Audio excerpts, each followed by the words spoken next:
ба барномаи ахбори озодӣ хуш омадед. ман шалои гулхоҷа ҳастам. дар студия ҳамроҳи шумо азизон. нахуст таваҷҷӯҳ кунед ба сархати мавзӯи барномаи имрӯз 25 май. дар рӯзи иди саиди фитр ҳам муҳоҷирони тоҷик дар Екатеринбурги Русия аз чанголи милисаҳои рус халос нашуданд. бо даст додаму бо по медавам муаллими ноҳияи Восия ки аз заҳмати муҳоҷират пул ба даст оварда буд наметавонад маблағашро аз Агроинвестбонк бозпас бигирад. نداریم سوم میگن تمام میگن سوم نیست میگن هیچ کدوم میگن نمیگه چی بگن سوم نیست میگن ва шикоятҳо аз камбуди дастгоҳҳои мубориза бо бемории COVID-19 дар Тоҷикистон ихтирокорони тоҷикро даст ба кор кардааст. Таби волейбол бурда азими сохтагӣ. шурӯъ мекунам аз як хабари дигар. мақомоти Тоҷикистон хабар доданд ки 237 муҳоҷири дигарро аз Русия ба ватан оварданд. ба иттилои вазорати корҳои хориҷӣ субҳи 25 май инчунин 13 тобути муҳоҷирони фавтида аз Русия интиқол дода шудааст. аз муҳоҷироне ки ба парвози махсуси ширкати ютер ба Тоҷикистон омаданд 197 нафарашон дар марказҳои нигоҳдории муваққатӣ буданд. дар ин гуна марказҳо асосан муҳоҷироне нигоҳдорӣ мешаванд ки қарори додгоҳ барои ихроҷашон содир шудааст. вале маълум нест ки 40 нафари дигар ки бо парвози махсус ба Душанбе расиданд киҳо мебошанд. мақомот мегӯянд бар асоси як нақша шаҳрвандони дармондаи тоҷикро бо навбат аз кишварҳои хориҷӣ ба ватан бармегардонанд. дар идомаи мавзӯи муҳоҷират муҳоҷирони тоҷик аз он шикоят мекунанд ки маъмурони полиси Русия қарори Владимир Путинро дар бораи додани сабукӣ ба шаҳрвандони хориҷӣ дар замони густариши COVID-19 ба инобат намегиранд. вазорати корҳои дохилии Русия мегӯяд шаҳрвандони хориҷӣ то 15 июн ҳақ доранд бе патент кор кунанд ва касе онҳоро ҷавобгар намекунад. вале ба нақли муҳоҷирон дар асл полис бо ташкили рейдҳо аз онҳо патенту санади сабти иқомат мепурсад ва дар сурати надоштан боздошт мекунад. мирзонабии холиқзод мавзӯро идома медиҳад. با وجود آنکه در روسیه قرار دادن سبوکی به مهاجران در دوره کرانتین عمل می‌کند، نوارهایی که از سوی کاربران آزاد ویدیو فرستاده می‌شوند حقیقت دیگر را نشان می‌دهند. حتی دیروز که مسلمانان از عید سید فطر تجلیل می‌کردند، مهاجران تاجیک بعضیشان به چنگ کارمندان مقامات حفظ حقوق افتاده و به شعبه‌های میلیسا برده شدند. نواری که حالا می‌بینید از بازار تگانسک ریاد در شهر یکاترینبورگ ثبت شده است. اکثریت تاجران این بازار تاجیکان میباشند. مؤلف نوار میگوید در این بازار 5 روز این جانب کارمندان میلیسا و نیروهای زودعمل رید میگذرانند. آنها مهاجران را با بهانه رعایت نکردن معیارهای کرانتین و نداشتن پتنت و رجیستراسیون بازداشت و به اتوبوس‌هایشان بار میکنند. این مهاجری که نسبتش کارمندان پلیس از زور کار بردند، بعد تفتیش شناسنامه‌اش کوشش کرده است حجتش را از دست آنها بگیرد و مقاومت نشان دهد. در نتیجه به دستش زولانه زدند و به شعبه پلیس بردند. کاربران آزاد ویدیو میگویند چند روز اخیر شماره زیادی تاجران بازار را در نتیجه این عملیات دستگیر کردند. چون این برخورد با مهاجران اکثرا تاجیک و ازبک در شرایطی صورت میگیرد که طبق قرار از سوی ولادیمیر پوتین امضا شده، کارمندان مقامات حفظ حقوق از 15 مارس تا 15 ایون حق بازداشت مهاجران، جریمه نمودن آنها و یا صدور حکم اخراجشان برای نداشتن پتنت و گذشتن مهلت رجیستراسی را ندارند. ҳамон гуна ки мебинем муҳоҷирон дар Русия бо заҳматҳои сангин ва гоҳо таҳаммул кардани чунин таҳқирҳову бадрафториҳо пул кор мекунанд. ба умеде ки замони баргаштан ба ватан зиндагии осуда дошта бошанд. вале на ҳамеша ба мақсад мерасанд. ба монанди қаҳрамони навбатии гузориши мо ки амонати бо 100 ранҷ ба даст овардаашро ба Агроинвестбонк бовар карда буд ва акнун барои бозпас гирифтани пасандоз сарсон аст. маҳмуҷон раҳматзода дар ин бора гузориш медиҳад.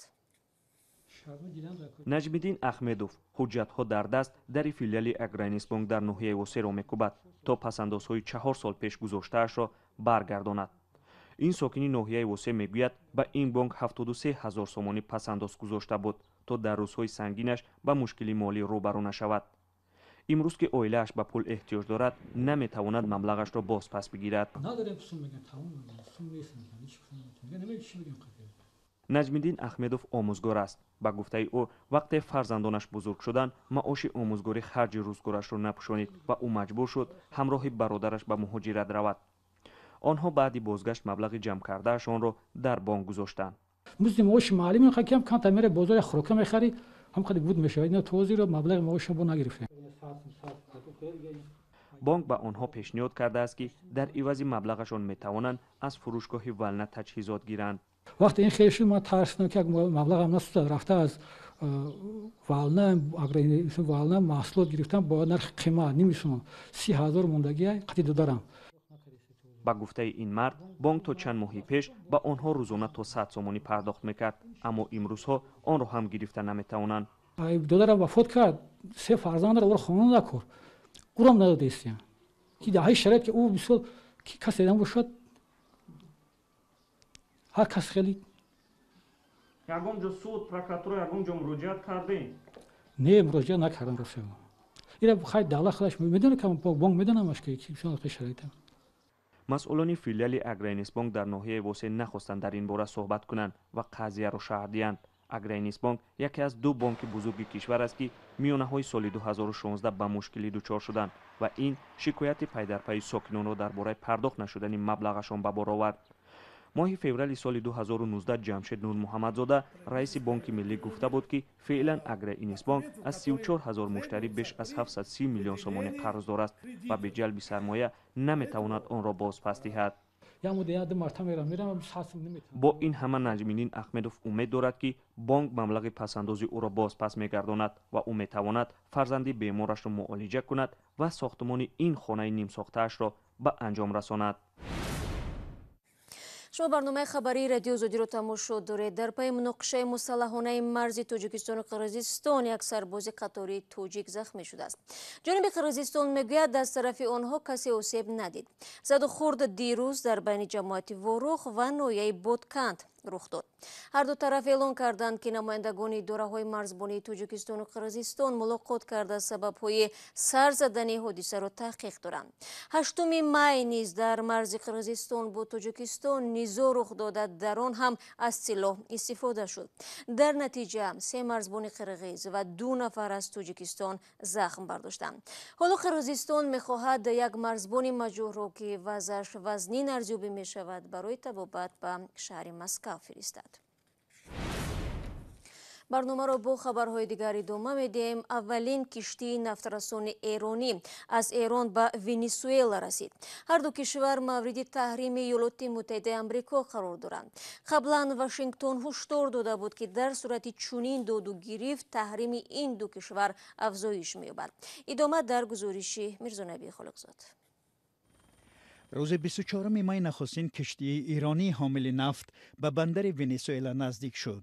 این کشتی در حال به ونزوئلا می رسد که تنش‌ها بین ایالات متحده آمریکا و ایران شدت گرفته است. کشتی دوم از پنجگانه کشتی‌های ایرانی در راه به سوی ونزوئلا روز 23 می وارد بحر کریب شد. 3 کشتی دیگر اقیانوس اتلانتیک را عبور می کنند. این 5 کشتی از سوی نیروهای ایالات متحده آمریکا مانع ندیدند. هرچند پیشتر واشنگتن گفته بود که پاسخ دادن به ایران را در رابطه با انتقال نفت به ونزوئلا بررسی می کند. پرزیدنت ونزوئلا نیکولاس مادورو همکاری و همراهی با ایران را بهای بلند داد و همزمان ایالات متحده آمریکا را در تحمیل دادن اراده خود توسط زورگویی عیبدار کرد. ونزوئلا و ایران خواهان صلح‌اند و حق دارند که در آبهای بین الخلقی آزادانه تجارت و تبادل مال کنند، گفت مادورو. ارزش عمومی 5 کشتی حامل نفت نزدیک 45.5 میلیون دلار برآورد کرده می شود. پیشتر از این ایران ایالات متحده آمریکا را هشدار داد که در صورت غصب کشتی‌های رو به ونزوئلا پاسخ خواهد داد. ایالات متحده نسبت ایران و ونزوئلا تحریم جاری کرده است. تنش اطراف کشتی‌های نفتکش زمان شدت گرفت که ایالات متحده ماه اپریل ایران را در تعقیب کشتی‌های آمریکایی در خلیج فارس عیبدار کرد.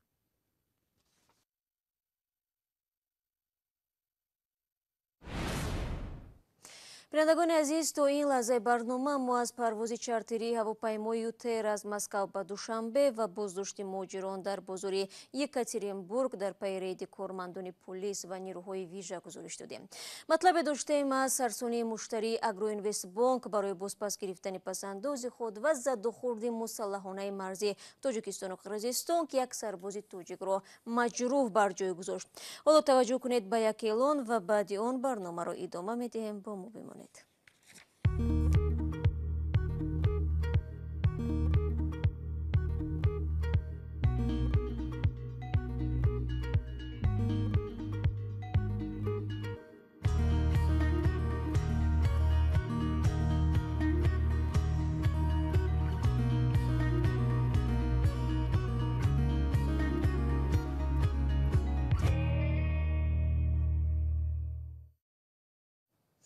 در پس منظر افزایش شمار گرفتاران کووید-19 موضوع تامین مایسه‌های طبی تاجیکستان با دستگاه‌های نفس‌کشی صنعی و دیگر مواد ضروری پیشگیری کننده از این بیماری بیشتر مطرح می‌شود.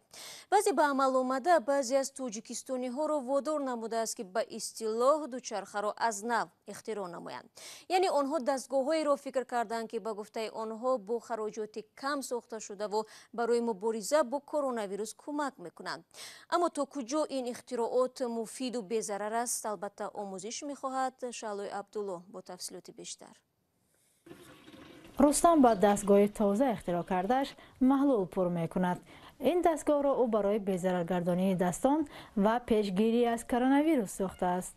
در حالی که دیگران از مغازه و داروخانه‌ها محلول‌های آنتیسپتیکی در قوطی‌ها برای استفاده می‌جویند، خانواده رستم از این دستگاه راحت استفاده می‌برند. رستم می‌گوید اختراع او می‌تواند در تمامی کارخانه و جاهای جمعیتی به استفاده داده شود. دستگاه ما با گنجایش محلول آنتیسپتیکی با 5 لیتر و سرعت کارکنی آن هم زودتر است که در 10 ثانیه یک نفر را دستان را بی‌ضرر می‌کند. دستگاه بی‌ضررگردانی دستان توسط پا اداره شده بدون انرژی برق هم کار می‌کند. خروج کرونا ویروس و نارسایی لوازمات ضروری برای معالجه بیماران، نوآوران و برخی از ساکنان را وادار کرده است که مهارت نوآوری خود را نشان دهند و یا به خاطر کمک بیماران تلاش اختراع‌کاری کنند.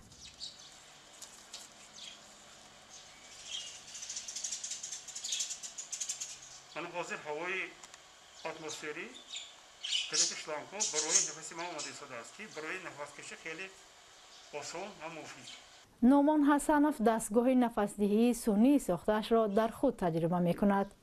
این انجینر 70 ساله وقت‌های خالیش را به ساختن اسباب‌های تکنیکی صرف می‌کند. مسئله اومده کرونا ویروس تمام جهان را به تشویش انداخته است. من از این واقعه شده ایستاده بی‌طرف نیستم. می‌خواهم که دانش ملکی خود را در عمل تطبیق نمایم.